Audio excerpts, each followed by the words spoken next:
बृहस्पतिवार व्रत कथा। एक समय की बात है। एक नगर में एक बहुत ही गरीब ब्राह्मण रहता था। वह नित्य भगवान विष्णु और बृहस्पति देव की पूजा करता था। उसकी पत्नी बहुत कंजूस थी और किसी को भी दान दक्षिणा नहीं देती थी। ब्राह्मण उसे बहुत समझाता था, लेकिन उस पर कोई असर नहीं होता था। एक गुरुवार को ब्राह्मण भिक्षा मांगने गया। उसे एक धनी व्यक्ति मिला, जिसने उसे बहुत सारा धन और अनाज दान में दिया। ब्राह्मण बहुत प्रसन्न हुआ और घर आकर अपनी पत्नी को सारी बात बताई। पत्नी ने धन और अनाज देखकर भी कोई खुशी नहीं दिखाई और उल्टा ब्राह्मण को बुरा भला कहने लगी। उस दिन बृहस्पति देव साधु के वेश में उस ब्राह्मण के घर भिक्षा मांगने आए। ब्राह्मण की पत्नी ने साधु को भीख देने से इनकार कर दिया और उसे खरी खोटी सुनाई।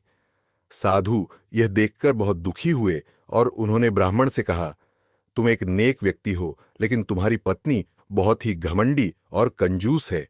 इसका फल उसे अवश्य मिलेगा। इतना कहकर साधु अंतर्धान हो गए। कुछ दिनों बाद ब्राह्मण के घर में चोरी हो गई और सारा धन अनाज चला गया। ब्राह्मण और उसकी पत्नी बहुत दुखी हुए। ब्राह्मण ने अपनी पत्नी से कहा, मैंने तुमसे पहले ही कहा था कि हमें दान पुण्य करना चाहिए। अब देखो, हमारे कर्मों का फल हमें मिल गया। ब्राह्मण की पत्नी को अपनी गलती का एहसास हुआ और उसने ब्राह्मण से माफी मांगी। उस दिन से उसने प्रण लिया कि वह कभी भी कंजूसी नहीं करेगी और हमेशा दान पुण्य करती रहेगी। धीरे धीरे उनकी गरीबी दूर हो गई और वे फिर से सुखी जीवन जीने लगे।